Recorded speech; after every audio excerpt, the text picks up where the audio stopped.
16. روش تنبلی سازنده را تمرین کنید.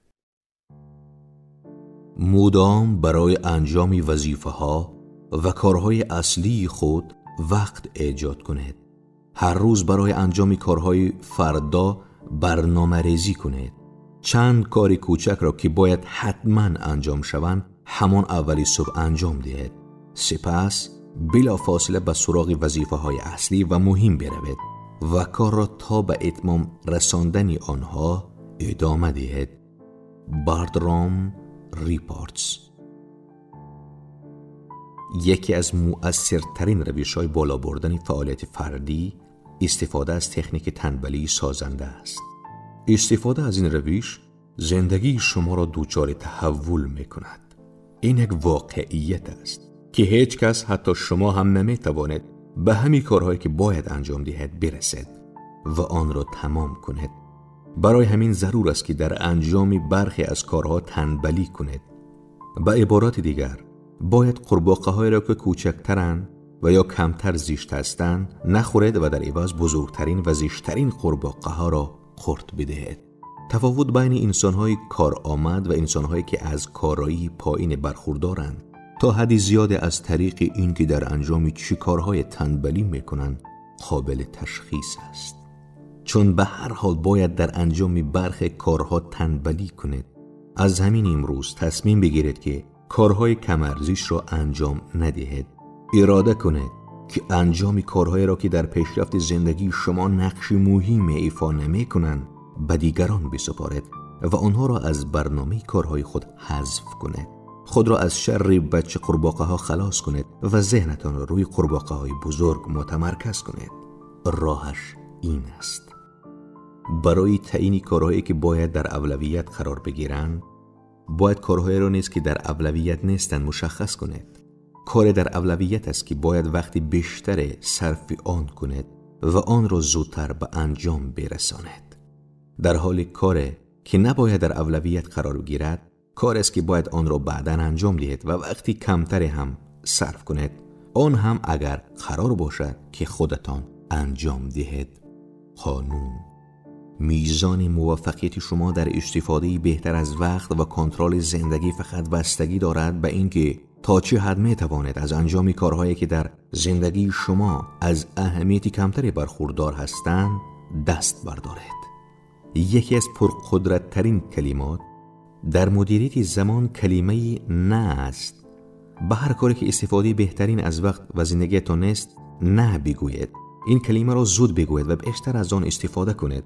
واقعیت این است که ما وقت برای تلف کردن نداریم. برای آنکه کار نوی را شروع کنید، باید کار قدیمی‌تری را تمام کنید و یا دیگر آن را ادامه ندهید. ضرورت وارد شدن خارج شدن است. ضرورت برداشتن گذاشتن است. تنبلی سازنده در واقع تصمیم گیری عاقلانه و خردمندانه در مورد این است که دقیقاً چی کارهای را از این به بعد نباید انجام دهید. اکثری مردم در انجام کارها دچار سستی یا تنبلی ناآگاهانه هستند. آنها بدون تفکر و فهم و ادراک از انجام برخی از کارها خودداری میکنند. در نتیجه این قبیل انسانها کارهای بزرگ، سخت، با ارزش و مهم را که تأثیری دراز مدت و بسیار مهم در زندگی و شغلشان دارد انجام نمیدهند. شما باید به هر قیمتی که شده از این تمایلات دوری کنید. کار شما این است که به طور عاقلانه و منطقی از انجام کارهایی که از ارزش کمی برخوردارند دست بکشید تا وقتی بیشتری برای کارهای داشته باشید که واقعاً میتوانند روی زندگی و شغل شما تأثیری مهم بگذارند. مرتباً وظیفه‌ها و مسئولیت‌های خود را مرور کنید و کارهایی را که باعث هدر رفتن شما میشوند و در عین حال در صورت انجام ندادن آنها زیانی قابل توجهی به شما وارد نمی شود مشخص کنید. این کاری است که هرگز به پایان نمی رسد و باید دائما آن را انجام بدهید. مثالی برایتان بزنم. یکی از دوستانم وقتی مجرد بود خیلی عاشق بازی گلف بود. او هفته 3 یا 4 بار و هر بار 3 تا 4 ساعت گلف بازی میکرد. بعد از چند سال کار را شروع کرد، ازدواج کرد و صاحب 2 فرزند شد، اما باز هم 3 تا 4 بار در هفته گلف بازی میکرد، تا اینکه بالاخره متوجه شد که بازی کردنش باعث بروز مشکلات زیاد در خانه و محل کار شده است. تنها راه برای آن که بتواند زندگیش را تحت کنترل درآورد این بود که چند ساعت بازی گلف را از برنامه‌اش حذف کند. فعالیت‌های خارج از محل کار خود را مرور کنید، ببینید انجام چه کارهای مهم نیستند. تماشای تلویزیون را حذف کنید و وقت آن را صرف خانواده، مطالعه، ورزش و انجام هر کاری که به پیشرفت زندگی شما کمک می‌کند بکنید. فعالیت‌های کاری خود را مرور کنید و کارها و وظیفه‌هایی را که می‌توانید به دیگران بسپارید و یا از برنامه حذف کنید تا وقت بیشتری برای انجام کارهای مهمتر داشته باشید مشخص کنید. از همین روز تمرین تنبلی سازنده را در کار شروع کنید تا بتوانید در هر زمان و مکان کارهایی را که در اولویت نیستند تعیین و از برنامه کاریتان حذف کنید. همین تصمیم گیری به تنهایی می‌تواند زندگیتان را دچار تحول بکند.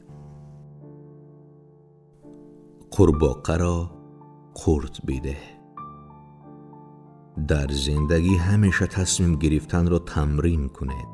مرتباً از خودتان بپرسید اگر این کار را قبلاً شروع نکرده بودم آیا با اطلاعات و شرایطی که امروز دارم حاضر می شدم حالا این کار را شروع کنم؟ همه گونه فعالیت ها و کارهای شخصی و شغلیتان را که قبلا آغاز کرده در اساس شرایط و اطلاعات امروزتان ارزشیابی کنید و ببینید آیا در میان کارهایتان کاری هست که دیگر ضرورت برای انجام آن احساس نمی کنید.